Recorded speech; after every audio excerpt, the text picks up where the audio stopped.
ஒரு அல்லேலூயா எல்லாம் எழும்பி நிற்போம்.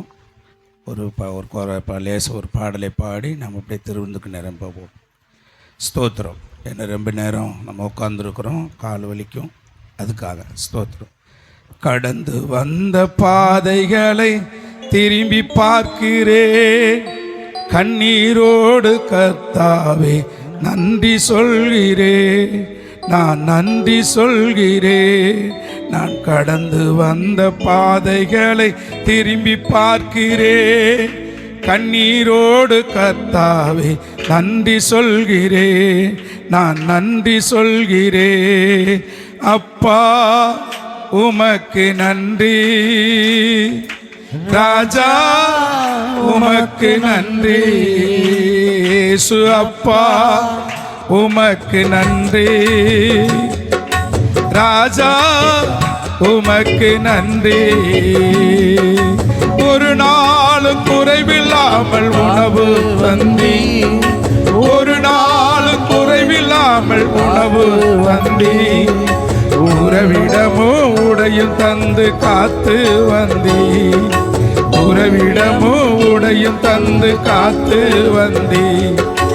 அப்பா உமக்கு நன்றி, ராஜா உமக்கு நன்றி, இயேசு அப்பா உமக்கு நன்றி, ராஜா உமக்கு நன்றி. தள்ளப்பட்ட கல்லாக கிடந்தேன் ஐயா, தள்ளப்பட்ட கல்லாக கிடந்தேன் ஐயா, எடுத்து என்னை பயன்படுத்தி வருகிறீரையா, எடுத்து என்னை பயன்படுத்தி வருகிறீரையா. அப்பா உமக்கு நன்றி, ராஜா உமக்கு நன்றி, இயேசு அப்பா உமக்கு நன்றி, ராஜா உமக்கு நன்றி. எதிர வந்த சூழ்ச்சிகளை முறியடித்தீரே, எதிர வந்த சூழ்ச்சிகளை முறியடித்தீரே, எந்த நிலையிலும் உம்மை துதிக்க வைத்தீரே, எந்த நிலையிலும் உம்மை துதிக்க வைத்தீரே. அப்பா உமக்கு நன்றி, ராஜா உமக்கு நன்றி, சுகப்பா உமக்கு நன்றி,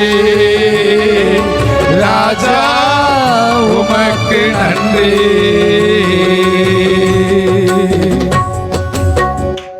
யாரோ ஒரு இருதயத்தில் பாரமும் கஷ்டமும் இருக்கிறதுனால அன்பு சகோதரி கொண்டு உங்க இருதயத்தை தேற்றும்படியாக ஆற்றும்படியாக ஆண்டவர் அன்பு சகோதரியை சாட்சியாக இந்த இடத்துல நிறுத்தியிருக்கிறார்.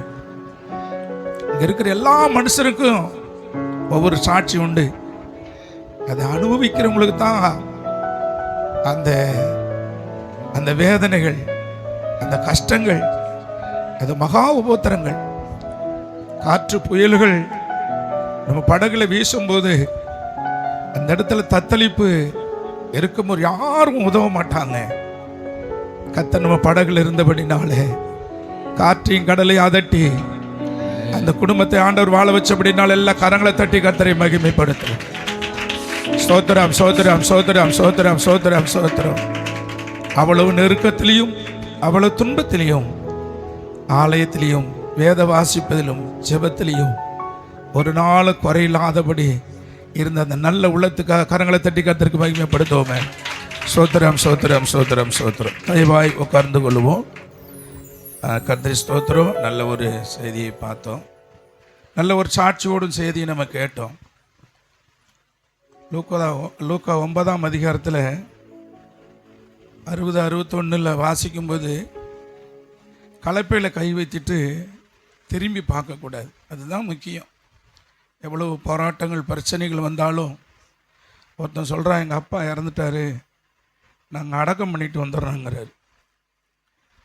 ஒருத்தன் சொல்கிறான், எங்கள் வீட்டில் போய் நான் சொல்லிட்டு வந்துடுறேங்கிறாரு, வீட்டில் போய் நான் சொல்லிட்டு வந்துடுறேன்.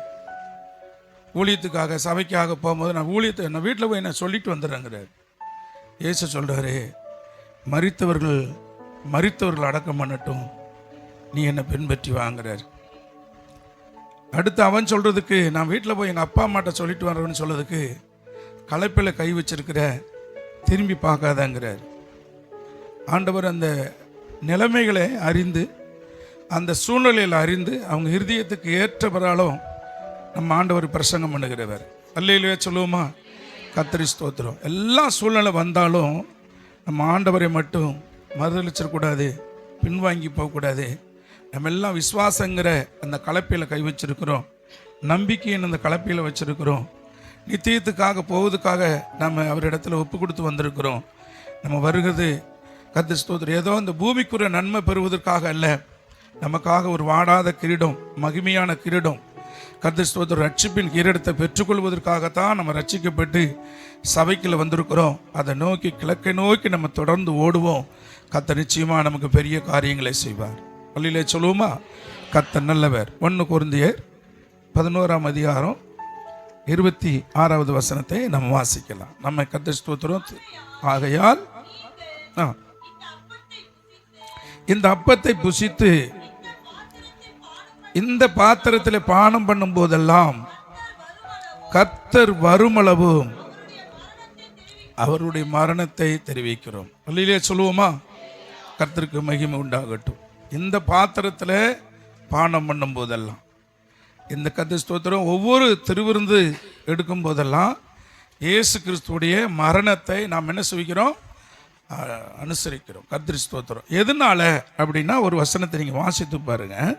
யோவான் 14ஆம் அதிகாரம் 3வது வசனம் சொல்லுகிறது, நான் போய் உங்களுக்காக ஒரு ஸ்தலத்தை ஆயத்தப்படுத்தின பின்பு நான் இருக்கிற இடத்துல நீங்களும் இருக்கும்படிக்கு நான் மறுபடியும் வந்து உங்களை நான் என்ன செய்வேன்? சேர்த்து கொள்வேன்.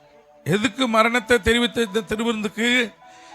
சபையில் நமக்கு கர்த்தருக்கு ஸ்தோத்திரம் திருவிருந்தை விடக்கூடாது. அப்படின்னா ஏன் மரணத்தை தெரிவித்துக் கொள்கிறோம்னா, இயேசு கிறிஸ்து கர்த்தருக்கு ஸ்தோத்திரம் அவர் இருக்கிற ஸ்தானத்தில் நீங்களும் நானும் இருக்கும்படி அவர் மறுபடி வருவார். பிரைஸ் சொல்லுவார். அல்லேலூயா. அதற்காகத்தான் கர்த்தருக்கு ஸ்தோத்திரம் இந்த திருவிருந்தை 1 கொரிந்திய சபையில் தொடர்ந்து அவர்கள் எடுத்துக்கொண்டு வருகிறதும் மரணத்தை அனுசரித்து வருகிறதை நம்ம பார்க்கிறோம். எதற்காக இயேசு இந்த பூமிக்கு வந்தார்? எதற்காக அடிக்கப்பட்டார்? எதுக்காக மரணத்தை 3ஆம் நாள் அடக்கம் பண்ண 3ஆம் நாள் உயிர் தெழுந்தார்? எதற்காக 40 நாள் சீசரோடு இருந்தார்? எதற்காக பரம் ஏறினார்? அப்படின்னா அவர் மறுபடியும் உங்களையும் என்னையும் சேர்த்து கொள்ளும்படியா.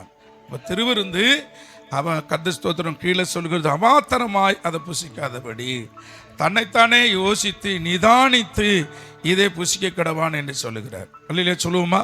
கர்த்தருக்கு ஸ்தோத்திரம். ஏதோ ஒரு சடங்காச்சாரம் மாதிரி அல்ல. உண்மையான பழைய பெண்டிகஸ்ட் திருவிருந்தெல்லாம் 3 நாள் உபவாசம் இருக்கணும். கர்த்தருக்கு ஸ்தோத்திரம் உபவாசம் இருந்து நாங்கள் சபையிலெல்லாம் ஞாயிற்றுக்கிழமை திருவிருந்தில் எடுக்கும்போது சகோதரிலாம் பார்த்து சாட்சி சொல்லணும்.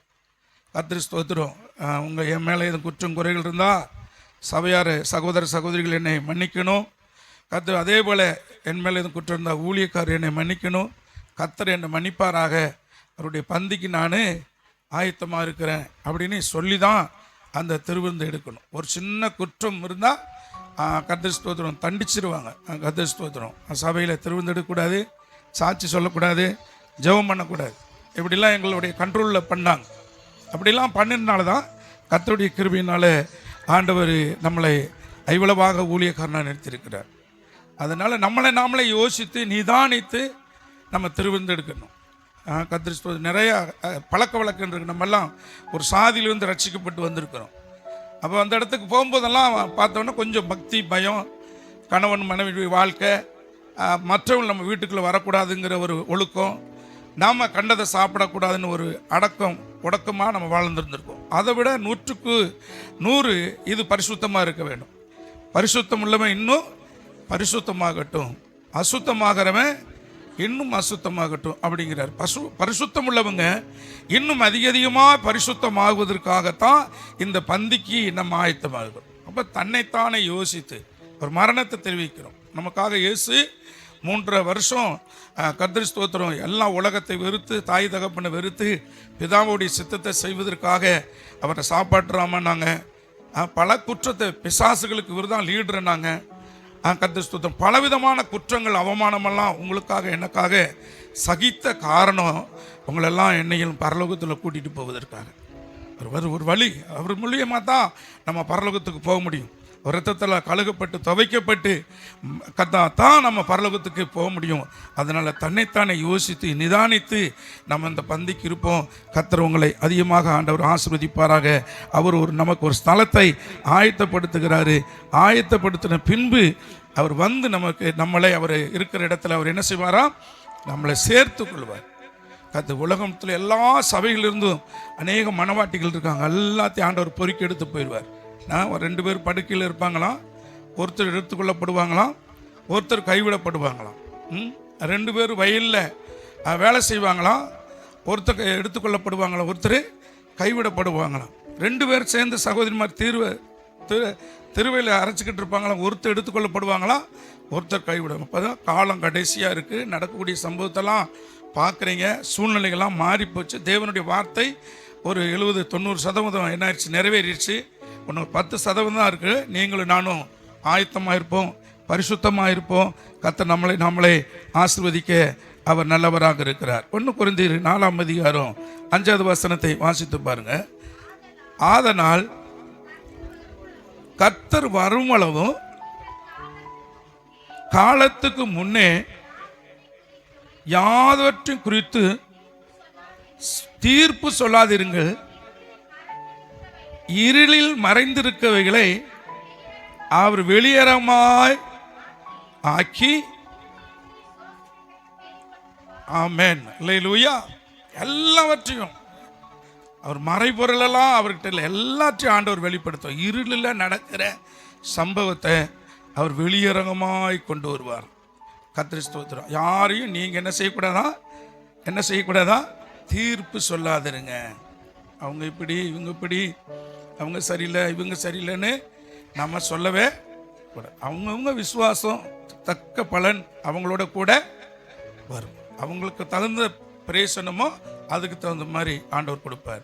நம்ம நாவில் என்ன செய்யக்கூடாது, தீர்ப்பு சொல்லவே கூடாது. நம்மளுக்கு வச்சிருக்கிற கலப்பையில் கை வச்சிருக்கிறோம், நாம் மற்றவங்கள நம்ம விசாமல் நேராக போய்கிட்டே இருக்க வேண்டியதான். அல்லேலூயா. என்ன காரணம்னா, நம்ம திரும்பி பார்த்தோம்னா கலப்பைக்குள்ள இந்த நுகம் மாட்டு காலில் போயிடும். அப்போ முதல் நமக்கு நஷ்டமாயிடும், அப்புறம் நமக்கு ஆசீர்வாதம் கிடைக்காது. அப்போ நம்ம மற்றவங்களை தீர்ப்பு சொல்லும்போது நம்ம ஓட்டத்தில் பிழை வரும். என்னங்கய்யா, நம்ம ஓட்டத்தை கண்டிப்பாக நான் உங்களை குறித்து ஒரு வார்த்தை சொல்கிறேன்னா என்னை குறித்து 10 பேர் பேசுறதுக்கு பின்னுக்கு இருப்போம். அதனால் யாரையும் குறித்து தீர்ப்பு சொல்லாதபடி தன்னைத்தானே காத்துக்கொள்ளுவோம், பந்திக்கு ஆயத்தப்படுவோம். கர்த்தர் நம்மளை ஆண்டவர் ஆசீர்வதிக்க நல்லவராக. கண்ணுங்களை மூடி நம்ம ஜெபிப்போம். எல்லாரும் கர்த்தருக்கு ஸ்தோத்திரம். இந்த பாத்திரத்தை நீங்கள் பானம் பண்ணும் போதெல்லாம் அவருடைய மரணத்தை நீங்கள் நினைவு கூறுகிறீங்க. இயேசு 2025 ஆண்டுகளுக்கு முன்பாக நம்ம எங்கேயோ பிறக்கிறோம் பாருங்க. நான் எப்போதும் நினைப்பேன், இந்த புதுமுகங்கள்லாம் பார்க்கும்போது எங்கேயோ பிறக்கிறோம், எங்கேயோ வளர்க்கிறோம். அன்று சகோதரி சாட்சி சொன்னது போல என்னென்னமோ உபத்திரம், எனக்குள்ள ஒரு உபத்திரம், உங்களுக்குள்ள உபத்திரம்.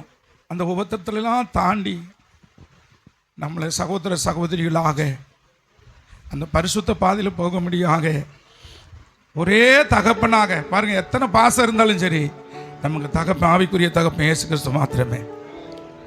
நானே வழியும் சத்தியமும் ஜீவனுமாக இருக்கிறேன், என்னை எல்லாமே ஒருவரும் பரலோகத்துக்கு வர முடியாதுன்னு இருக்காரு. அந்த பாதையில், நல்ல பாதையில் ஓட்டத்தை ஓட ஆண்டவர் நமக்கு கிருபை செய்வாராக. பரிசுத்தமுள்ள நல்ல பிதாவே, பந்தியமுட கரத்துக்கு முன்பாக ஒப்புக்குருவோம். அவாத்திரமாக நான் கொடுத்துடக்கூடாது சுவாமி, நாங்களும் அவாத்திரமாக புசிச்சிடக்கூடாது ராஜா. ஒரு சமயம் எங்கள் நாவினால மற்றவங்களுக்கு யாருக்காச்சும் அவங்க சரியில்லை இவங்க சரியில்லை நான் திருப்பி சொல்லியிருந்தோம்னா என்ன ஒரு விஷயம் மன்னிங்க, எங்கள் சபையை மன்னிங்க. அவங்கவுங்க ஓட்டத்தில் நாங்கள் சரியாய் ஓடுவதற்கு எங்கள் பலனை தாங்க. ஒரு ஸ்தலத்தை ஆயத்தப்படுத்திருக்கிறீங்க, அந்த ஆயத்தப்படுத்தின பின்பு வந்து எங்கள் சபைகள் எல்லாம் மனவாட்டிகளாக எங்களை கொண்டு போகிற கிருபைக்காக ஸ்தோத்திரம். ஒரு சமயம் எங்களுடைய மரணம் முன்பாக இருந்தா தங்களை தாங்களே கர்த்தர் ஸ்தோத்திரம் திரும்பி பார்க்காதபடி ஓட எங்களை கிருபை செய்யும், ஆசீர்வதியும். Praise the Lord. ஸ்தோத்திரம்.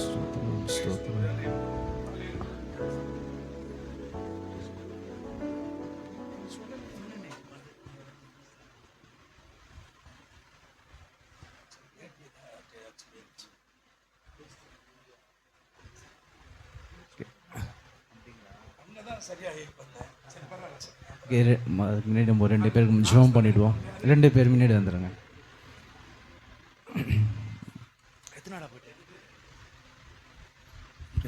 சொல்லும் போது எனக்கு திக்குனுச்சு. என்ன? சரி சரி, பரவாயில்ல பரவாயில்ல.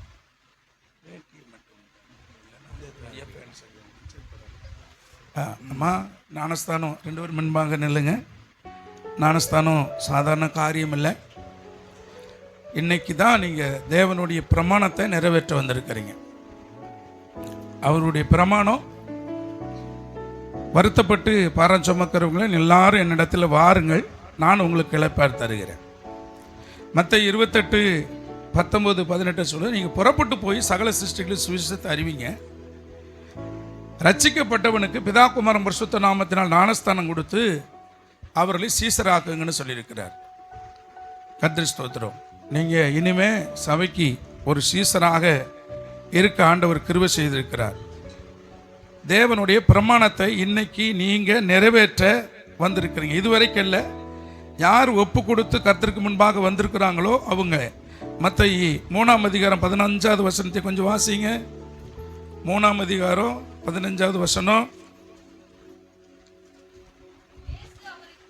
இயேசு அவர்களுக்கு பிரதி உத்தரமாக, இப்பொழுது இடங்கொடு, எப்பொழுது எல்லா நீதியையும் நிறைவேறுக்கு முன்பு நிறைவேற்றுவது நமக்கு ஏற்றதாக இருக்குது. இப்பொழுது தேவனுடைய நீதியை நிறைவேற்ற தம்பியும் சகோதரியும் வந்திருக்கிறீங்க. இயேசு கிறிஸ்து 30 வருஷமாக பிதாவுடைய சித்தத்துக்கு கிருபை இருந்தாலும் அதை அவர் செய்யவில்லை. இப்போ ஏவானை பார்த்து சொல்கிறாரு, இப்பொழுது இடங்கொடு, தேவனுடைய சித்தத்தை நிறைவேறும்படியாக. அப்போ எத்தனை வருஷம் சபைக்கு வந்தாலும் தேவனுடைய சித்தம் செய்வது தான் ஆண்டவர் எதிர்பார்க்கிறார். ஞானஸ்தானம் யார் எடுக்கிறாங்களோ அவங்க தான் தேவனுடைய சித்தத்துக்கு ஒப்பு கொடுத்தவங்க. சபைக்கு வரலாம், காணிக்கப்படலாம், சில சமயத்தில் ஆவியில் கூட நிறைஞ்சு ஆராதிக்கலாம். தேவ சித்தம் செய்வது. இன்னும் நீங்கள் கர்த்தர் ஸ்தோத்திரம் ஞானஸ்தானம் எடுத்த பிறகு நீங்கள் மறுபிறவி. அப்போ ஞானஸ்தானம் அப்படின்னா ஒரு காலம் அடக்க ஆராதனை. அடக்க ஆராதனை தெளிப்பது அல்ல, மண்ணு போட்டு அப்படி லேசாக தெளித்தா அது அடக்க ஆராதனை இல்லை, முழுமையாக. அப்போ உங்களுடைய பாவ கரைகள் எதெல்லாம் இருக்குதோ, நாவில், கண்ணில், செவியில், இருதயத்துக்குள்ளே பல காரியங்களெல்லாம் ஓடிக்கொண்டிருக்கும், அதெல்லாம் தண்ணிக்குள்ளே முழுமையாக அடக்கணும். அதை ஒரு செகண்டுக்குள்ளே என்ன நடக்குன்னே தெரியாது. மறுபடி நீங்கள் எந்திக்கும் போது புதிய மனிதன், பழையதெல்லாம் ஒளிந்தது, புதிய மனுஷனாக. இப்போ நட, பேச்சு, உங்களுடைய பழக்க வழக்கங்கள் எல்லாமே புதுவதியாய் போகணும். நல்ல ஆவிக்குரிய பிள்ளைகளோடு சேர்ந்து கொள்ளணும். நல்ல ஆவிக்குரிய பிள்ளைகளோட பழக்க வச்சுக்கிறணும். சத்தியத்தை நீங்கள் அறியணும். சத்தியத்தில் நீங்கள் வளரணும். எந்த பிரச்சனை வந்தாலும் ஊழியக்கார அம்மா கிட்ட மகன்கிட்ட கேட்டு ஆலோசனை பெறால் நீங்கள் வாழும்போது கர்த்தர் உங்களை ஆசீர்வதிப்பார். முழங்கால் படியிடுவோம். எல்லாம் கர்த்தர் சித்தம் எல்லாமே. கரங்களை நீட்டி ஸ்தோத்திரிக்கிறோம் ஐயாவோடு. உங்கள் வலது கரங்களை எல்லாம் பிள்ளைகளுக்கு நேர ஆண்டவரே, இந்த வருஷத்தில் இந்த 8வது மாசத்துல 17ஆம் தேதியில எங்க சபைக்கு 2 ஆத்துமாவை நீங்க ஆயத்தப்படுத்திருக்கிறீங்க.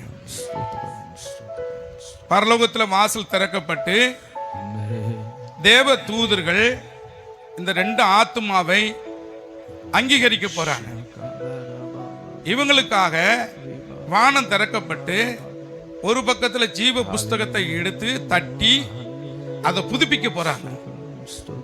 இன்னொரு பக்கத்தில் ஏவக புஸ்தகத்தை வைத்து இந்த நாளிலிருந்து இவங்களுடைய செயல்பாடுகள் எல்லாம் எப்படி இருக்குன்னு சொல்லி எழுதி வச்சுக்கொண்டே வருவார்.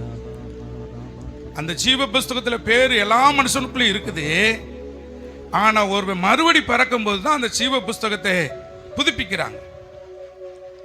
அப்படி இல்லைன்னா அது அப்படியே மங்கி அது நரகத்துக்கு போகக்கூடிய டிக்கெட்டாக மாறிடும். ஜீவ புஸ்தகத்தில் பேர் எழுத, புதுப்பிக்க தேவன் கிருபை செய்திருக்கிறார். இன்னைக்கு ஏவக புஸ்தகத்தை உங்களுக்கு முன்பாக வைத்திருக்கிறார். தேவ தூதர்களுடைய ஆத்மாவை வரவேற்று கொண்டிருக்கிறது. இங்க பூமியில இருக்கிற பரிசுத்தவான்கள் நீங்கள் நான் எல்லாரும் இந்த ஞானஸ்தானத்தை நம்ம பார்த்து கொண்டு இருக்கிறோம். கர்த்தர் இவர்களை ஆசீர்வதிப்பாராக. நேரம் இல்லை, கரத்தில் ஒப்பு கொடுக்கிறோம். கர்த்தாவே ஆசீர்வதிக்கிறோம். இரண்டு ஆத்துமாவை நித்தியத்துக்களை நடத்தும்படியாக சபையும் ஊழியக்காரர்களும் பிரயாசப்பட்ட அந்த பிரயாசத்துக்கு தக்க பலன் இந்த சபையிலையும் ஜெபித்த பிள்ளைகளுக்கும் கிடைக்கட்டும் ராஜா. இவர்களை தண்ணியில் இறங்கும் போது இவங்களை நடந்து வந்த பாதைகள், செம்ம சுபாவங்கள், தாய் வழியில தகப்பன் வழியில எங்களுடைய சாதி வழியில பழக்க வழக்கங்கள் எல்லாம் இயேசுவின் நாமத்தினால மறைந்து போகும். ஸ்தானம்ங்கிறது ஆண்டவரே குளியல், அது முழுமையாய் விகரம் தெரிஞ்ச பிறகு ஆண்டவரே பாவம் எது, எது நீதி, எது நல்லது, எது கெட்டதுங்கிறதை உணர தம்பிக்கும் அன்பு சகோதரிக்கு நீர் செய்த கிருபைக்கா ஸ்தோத்திரம். ஞானஸ்தானம் கொடுக்க ஆயத்தமா இருக்கிறோம். கர்த்தர் எங்களோட கூட வருவீராக. இயேசு நான் ஜெபிக்கிறோம் பிதாவே, ஆமென். ஸ்தோத்திரம்.